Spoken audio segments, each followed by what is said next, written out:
अभ्यास 24 में मैं योगेंद्र पांडे आप सभी का एक बार पुनः हार्दिक स्वागत करता हूं।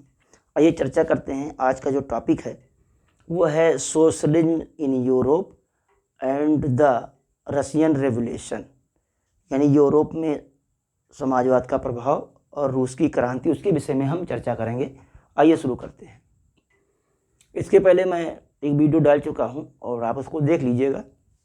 इसके आगे का पोर्शन उसमें है कि कैसे यूरोप में सोशलिज्म स्प्रेड हुआ, तो उसके आगे का डिस्कस हम यहाँ करेंगे कि ऐसे कौन कौन से सोशलिस्ट थे जिन्होंने इसके ऊपर वर्क किया और यूरोप में सोशलिज्म को स्प्रेड करने में अपना बेस्ट कंट्रीब्यूशन दिया। तो देखते हैं। पहले हैं रॉबर्ट ऑन 1771 एंड 1858, नेक्स्ट हैं लुई ब्लैंक और फिर कार्ल मार्क्स और फ्रेडरिक एंजल। ये तीन टॉप सोशलिस्ट हैं जिन्होंने इस पर अपना वर्क किया, सोशलिज्म पर अपना कार्य किया। Then industries and social change, कंपनियां कैसे आई, फिर उनके साथ प्रॉब्लम क्या हुई, फिर कैसे सोशल चेंजेज आए समाज में, उसका अध्ययन करेंगे। देन कमिंग सोशलिज्म यूरोप, कैसे यूरोप में फिर इसके बाद सोशलिज्म आया, इसको देखेंगे। देन सपोर्ट फॉर सोशलिज्म, कैसे सोशलिज्म को सपोर्ट मिला, और उसके बाद what is the Russian revolution, क्या था रशियन रेवोल्यूशन, उसके बाद हम फिर आगे कंटिन्यू कैरी करेंगे। तो आइए चलते हैं, इस पर डिस्कस करते हैं। तो सबसे पहले रॉबर्ट ने क्या कहा, आ लीडिंग इंग्लिश मैन्युफैक्चरर, एक बहुत बड़े ये निर्माता थे, कहाँ के, अंग्रेज निर्माता थे। Sought to build a cooperative community, इन्होंने क्या आह्वान किया कि एक ऐसी कम्युनिटी को बिल्ड किया जाए जो कोऑपरेटिव हो, एक ऐसी कम्युनिटी को बिल्ड किया जाए जो कोऑपरेटिव हो, जो सपोर्टिव हो। किसको, जो सोसाइटी में लिबरल्स हैं, जो वर्कर्स हैं, या जो वर्कर्स हैं उनको क्या हो, ये सपोर्टिव हो। Called new harmony Indiana USA, और उन्होंने क्या किया, जिसका नाम इन्होंने न्यू हारमोनी रखा। कहाँ पे, यूएस में। इंडियाना एक यूएसए में, अमेरिका में एक स्थान है इंडियाना, वहाँ इन्होंने एक कोऑपरेटिव कम्युनिटी बनाई जिसका नाम इन्होंने रखा हारमोनी इन इंडियाना। किसने, रॉबर्ट ऑन ने एक कम्युनिटी बनाई। इनका मेन मानना था कि जो वर्कर्स हैं, कंपनी के वर्कर्स हैं, उनके लिए एक कोऑपरेटिव कम्युनिटी बनाया जाना चाहिए, जो उनको कभी भी जब वो विषम परिस्थितियों में हों, जब उनके साथ कोई क्रिटिकल कंडीशन उनकी आ जाए, तब उनको वो कोऑपरेट करेगी, उनको सपोर्ट करेगी, बाय मनी या बाय सपोर्ट, जो भी हो। लुई ब्लैंक्स ने क्या कहा, wanted the government to encourage cooperatives, यानी गवर्नमेंट को क्या चाहिए, कोऑपरेटिव्स को सपोर्ट करना चाहिए, उत्साहित करना चाहिए, इसको बनाना चाहिए। और रिप्लेस कैपिटलिस्ट इंटरप्राइजेज, और किसको हटाना चाहिए, जितने भी कैपिटलिस्ट इंटरप्राइजेज हैं उनको रिप्लेस कर देना चाहिए। मतलब इनका मिलाकर के सारा उद्देश्य था कि सारी की सारी जो फैक्ट्रीज लगे वो पब्लिक सेक्टर की हों, कोई प्राइवेट सेक्टर की फैक्ट्री या इंटरप्राइजेस ना स्टेबल किया जाए। कार्ल मार्क्स और फ्रेडरिक ने क्या कहा, इन्होंने कहा कि argued that the industrial society was capitalist.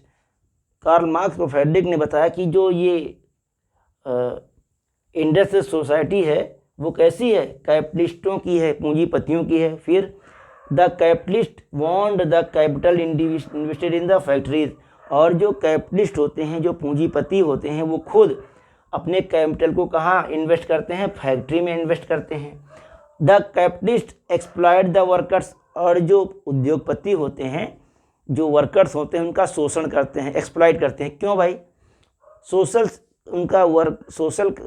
जो वर्कर्स होते हैं उनका जो शोषण होता है वो इस तरीके से होता है कि जितना भी इनकम होगा उसका कुछ पोर्शन, थोड़ा सा पोर्शन जो पूंजीपति होंगे या जो उद्योगपति होंगे अपने वर्कर्स को देते होंगे, बाकी वो क्या करते हैं, खुद अपने लिए यूज करते हैं। तो इन्होंने कहा कि the capitalist exploit the workers, और इस तरह मार्क और एंजल ने कहा कि जितने भी उद्योगपति हैं ये क्या करते हैं, एक्सप्लॉइट करते हैं, किसका, जो उनकी फैक्ट्री में काम करते हैं, यानी जो वर्कर्स पूंजीपतियों की या फैक्ट्रियों में काम करते हैं उनका वो लोग क्या करते हैं, शोषण करते हैं। अब कैसे शोषण करते हैं ये कुछ टॉपिक्स यहाँ देख लेते हैं। New cities, new industries and railway developed. क्या हो गया, जब फैक्ट्रीज लगने लगी तो क्या हो जाएगा, इंडस्ट्रीज जब आई समाज में तो क्या हुआ, नए नए शहर बनने लगे, नए नए इंडस्ट्रीज स्टेबल हुए और रेलवे का भी विकास किया गया। Then industrialisation brought man, women and children to factory. और इस औद्योगिकीकरण ने क्या किया, पुरुष, महिला और बच्चों को फैक्ट्रियों तक लेकर आए। क्यों, उद्योग पाने के लिए, वर्क पाने के लिए। यानी जो इंडस्ट्रियलाइजेशन हुआ उसने क्या किया, जो आदमी थे, जो औरत थे और जो बच्चे थे उनको फैक्ट्रियों तक लाए फॉर द वेजेस, मजदूरी करने के लिए। क्योंकि जो आदमी, औरत और बच्चे थे ये मजदूरी पाने के लिए लालायित रहते थे, मतलब कंडीशन कुछ अच्छी नहीं थी उस समय। तो जब फैक्ट्री स्टेबल हुई तो वहाँ पर लोग मजदूरी करने के लिए आए। जैसे यहाँ अपने यहाँ देखिए गांव से क्या होता है, बहुत सारे लोग दिल्ली, बम्बई और गुजरात चले जाते हैं, सोचते हैं कि दिल्ली चले जाएंगे, बम्बई चले जाएंगे, गुजरात चले जाएंगे तो गुजरात में क्या होगी, सूरत बदल जाएगी। देखिए गुजरात ही बहुत ही इम्पोर्टेंट सिटी है, गुजरात से जो भी जुड़ा उसकी सूरत बदल गई। सरदार वल्लभ भाई पटेल को देखिए, खेड़ा में आंदोलन हुआ, उनको वहाँ की महिलाओं ने सरदार की टाइटल दे दी। अपने महात्मा गांधी को देख लीजिए, भी गुजरात से बिलोंग करते थे, राजकोट से, तो इनकी भी सूरत बदल गई। भाई बैरिस्टर बनकर गए, लंदन बढ़कर वकालत करके आए, फिर साउथ अफ्रीका चले गए, लौटे, इंडिया में इनकी सूरत बदल गई। आज इनको बापू लोग कहते हैं, रुपये छप गए भाई। गुजरात से आवे आला हर आदमी, मतलब आप देखिए। और एक अब देख ही रहे हैं, दो बैठे हैं, क्या नाम उनका, शुक्रवार शनिच्चर, राहु केतु, मोदी और यो क्या नाम उसका भाई, मोटा भाई। तो अब मोदी कहाँ के हैं, गुजरात के हैं। तो गुजरात ने सबकी सूरत बदल दी, चाहे सरदार वल्लभ भाई पटेल हो, चाहे मोदी हो, चाहे अभी एक नाम मैंने और लिया। तो क्या हुआ कि जहाँ पर भी इंडस्ट्रियलाइजेशन होता है आदमी अपनी सूरत बदलने के लिए जाता है औद्योगिक क्षेत्रों में। क्यों, क्योंकि जब वहाँ जाएगा तो उससे कुछ पैसे अर्न होंगे। तो ऐसे जो यहाँ जैसे उत्तर प्रदेश है, बिहार है ना, यहाँ के लोग दिल्ली, बम्बई और गुजरात चले जाते हैं अपनी सूरत बदलने के लिए। क्यों, क्योंकि भैया वहाँ फैक्ट्रियाँ हैं, इंडस्ट्रियलाइजेशन एरिया है, तो वहाँ पर क्या होता है, लोग काम करते हैं, पैसा कमाते हैं और यहाँ पर उनकी सूरत बदल जाती है। Working hours were often long and wages poor. अब जब फैक्ट्री में मजदूर ज़्यादा हो जाएंगे तो क्या होगा, वर्किंग आवर और अनएम्प्लॉयमेंट जैसी प्रॉब्लम क्रिएट होगी। और कुछ लोग पैसा अधिक कमाने के चक्कर में ओवर टाइम का काम करते हैं। जैसे भाई 12 घंटे दिन में काम किया तो ओवर टाइम लगा दिया, 6-7 घंटे 8 घंटे रात को भी काम कर लेंगे। तो इससे क्या होगा, इससे जो वर्किंग आवर होगी वो तो बढ़ जाएगा। लेकिन यहाँ पर कंडीशन और थी, वर्किंग आवर तो फैक्ट्रियों में बढ़ गए लेकिन जो वेजेस थे वो नहीं बढ़े, वेजेस नहीं बढ़े। इसका मतलब कि अब यहाँ पर क्या हो रहा था, एक्सप्लॉयटेशन, वर्कर्स का एक्सप्लॉयटेशन हो रहा था। और कौन कर रहा था, अरे भाई ये जो कैपिटलिस्ट थे, ये कैपिटलिस्ट क्या कर रहे थे, जितने भी इनके फैक्ट्री के वर्कर्स थे उनका वो एक्सप्लॉयटेशन कर रहे थे, उनका वो शोषण कर रहे थे। Unemployment was common, unemployment was common. क्यों भाई, जब फैक्ट्री लग गई तो फिर आदमी बेरोजगार कैसे हो गया। सपोज कीजिए कि आप बम्बई चले जाएं, गुजरात चले जाएं, दिल्ली चले जाएं और वहाँ पर आदमी ज़्यादा हो जाएं और फैक्ट्रियाँ लिमिटेड हैं तो क्या होगा यही कि कुछ लोग बेरोजगार होकर के घूमेंगे। आप देखो कि कितनी बुरी कंडीशन है, खास करके भैया जी लोगों के लिए। हम यूपी वाले भैया है ना, तो हम यूपी वाले भैयाओं के लिए क्या है, दिल्ली, बम्बई और गुजरात, ये सब क्या है, भैयाओं के लिए एकदम सूरत बदलने वाली जगह तो है, लेकिन प्रॉब्लम भी है वहाँ पे। तो अनएम्प्लॉयमेंट बढ़ा। क्यों, क्योंकि लोग वहाँ पर ज़्यादा मात्रा में पहुँच गए। फैक्ट्री जहाँ लगी थी यूरोप में, रसिया में, तो वहाँ पर क्या हुआ, ज़्यादा मात्रा में लोग पहुँच गए काम की तलाश में। तो फैक्ट्रियाँ तो लिमिटेड हैं, लोग ज़्यादा पहुँच गए तो क्या हो जाएगा, अनएम्प्लॉयमेंट बढ़ जाएगा, यानी कुछ लोग बेरोजगार घूमेंगे।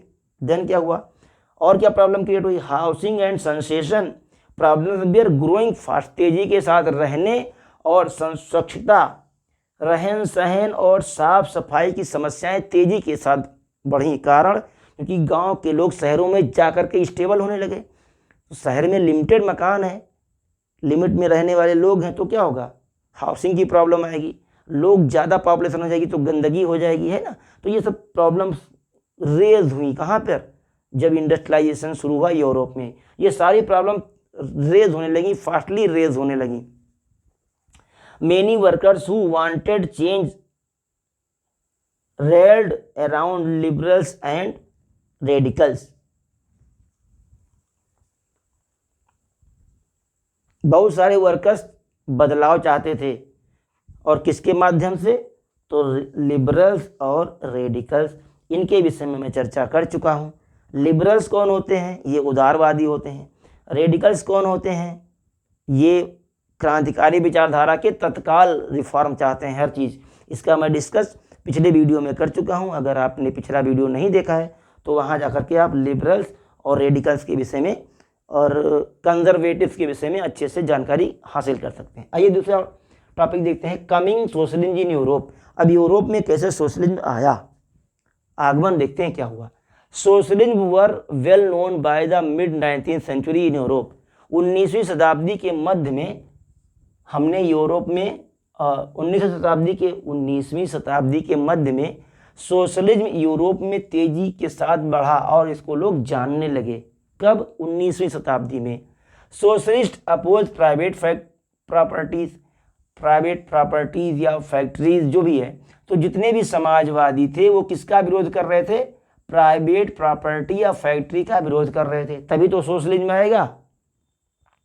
Robert oven believed in the idea of cooperatives. यहाँ हमने पढ़ा ही है कि ये रॉबर्ट किसमें बिलीव करते थे, कोऑपरेटिव यानी सहकारिता, आपस में सहयोगात्मक भूमिका निभाने से डेवलपमेंट होगा, इसमें ये विश्वास करते थे रॉबर्ट।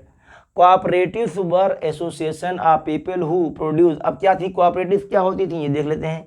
कोऑपरेटिव्स वर एसोसिएशन एक संगठन होता था ऑफ पीपल, लोगों का, हु प्रोड्यूस, जो क्या करते थे, goods together and divided the profits equally. यानी कोऑपरेटिव एक ऐसी संस्था होती थी लोगों की जो कोई भी चीज़ प्रोड्यूस करती थी और उससे जो प्रॉफिट होता था वो बराबर बराबर उस ग्रुप के लोग आपस में डिवाइड कर लेते थे। जैसे मान लीजिए ये कोई एक कोऑपरेटिव संस्था है, कोऑपरेटिव संस्था एक ए है, इसमें कई सारे मेंबर हैं, के हैं, पी हैं, सी हैं, डी हैं, ई हैं, एफ हैं, एम हैं और डी हैं। ये सारे इस कोऑपरेटिव सिस्टम के मेंबर हैं। अब ये मान लीजिए ये जो कोऑपरेटिव सिस्टम ये है, ये कोई भी गुड्स प्रोडक्ट, कोई भी प्रोडक्शन अपने कंपनी में तैयार करता है, तो उससे क्या जो प्रॉफिट होगी, इसके प्रोडक्शन से जो प्रॉफिट होगी उसको इक्वली डिवाइड कर लिया जाएगा।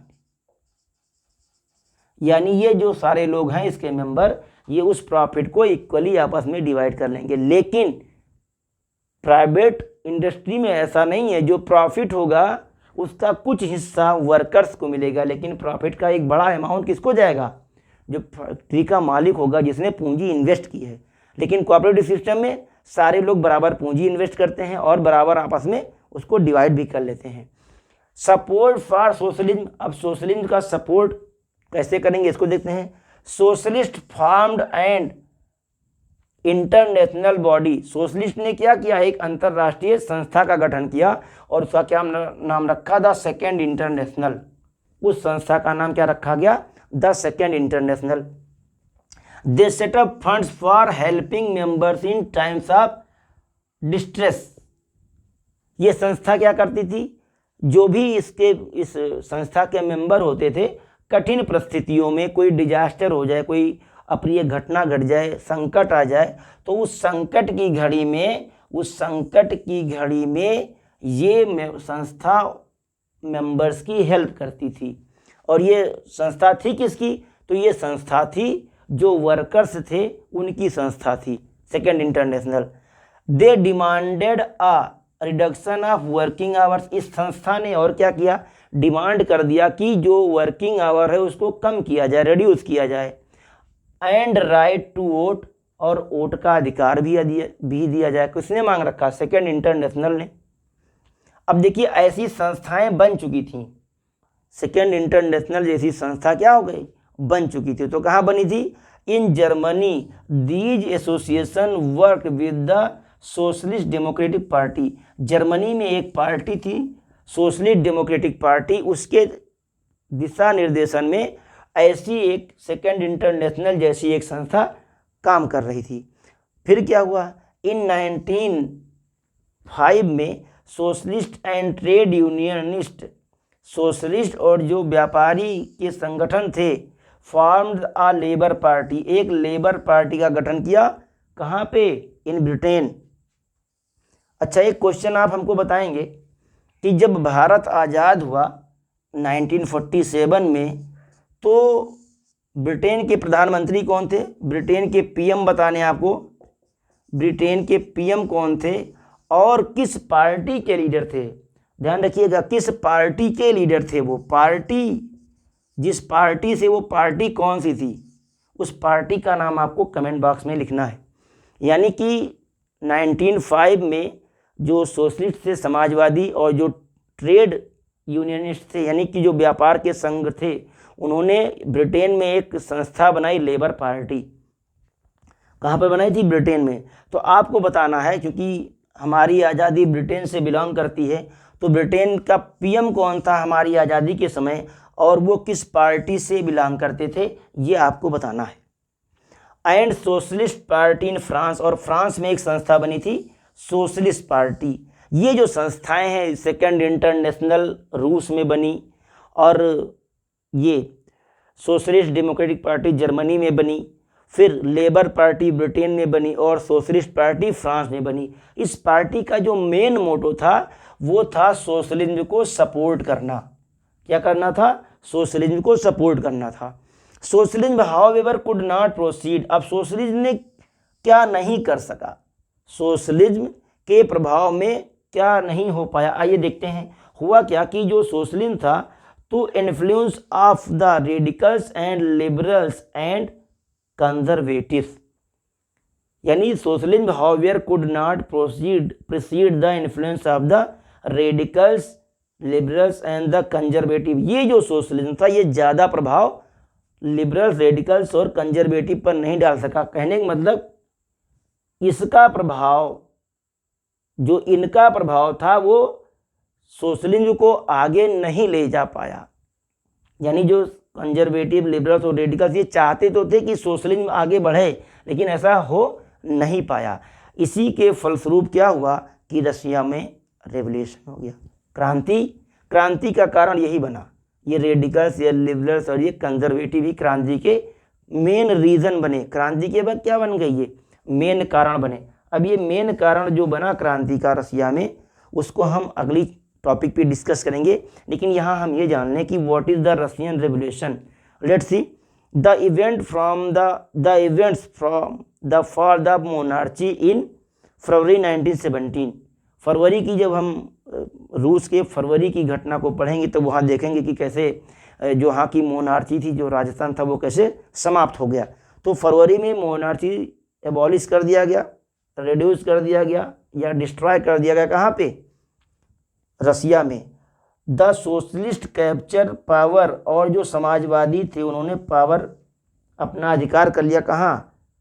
रसिया में, अक्टूबर 1917 में। Are called the Russian revolution, इसी को रशियन रेवोल्यूशन कहते हैं। एक सेंटेंस में हम ये जान लें कि फरवरी 1917 में रूस में सोशलिस्ट द्वारा मोनार्ची सिस्टम को एबॉलिश कर दिया गया, समाप्त कर दिया गया, खत्म कर दिया गया, और अक्टूबर 1917 में रशियन रेवोल्यूशन कंप्लीट हो गया। और ये अक्टूबर में जो सोशलिस्ट थे, इन्होंने क्या कर लिया? रसिया पर अपना अधिकार कर लिया, और यही कहलाता है रशियन रेवोल्यूशन। वंस अगेन मैं आपको डिस्क्राइब कर दे रहा हूँ। The events are from the fall of monarchy in February 1917, यानी रूस में 1917 में क्या हो गया? फरवरी 1917 में रूस में मोनार्ची समाप्त हो गई और जो सोशलिस्ट लोग थे उन्होंने क्या किया, अक्टूबर 1917 में रूस पर अधिकार कर लिया और इसी को कहा गया रशियन रिवॉल्यूशन। तो ये रहा एक छोटा सा टॉपिक आपके लिए, और इसके अगले पॉइंट में हम इसके आगे पढ़ेंगे कि रशियन रिवॉल्यूशन कैसे आगे बढ़ा, लोगों ने क्या क्या उसमें अपना कंट्रीब्यूशन दिया। इन सब के लिए हम इसका थर्ड पार्ट देखेंगे। और मैं चाहूँगा कि आप लाइक को शेयर अवश्य करें, कमेंट करें ना करें चलेगा, शेयर जरूर करें। शेयर करने से क्या होगा कि जो लोग अभी तक नहीं जान पाए हैं उन तक भी ये चीज़ पहुँचे। क्लियर? तो मेरे साथ बने रहने के लिए एक बार पुनः आप सभी को धन्यवाद।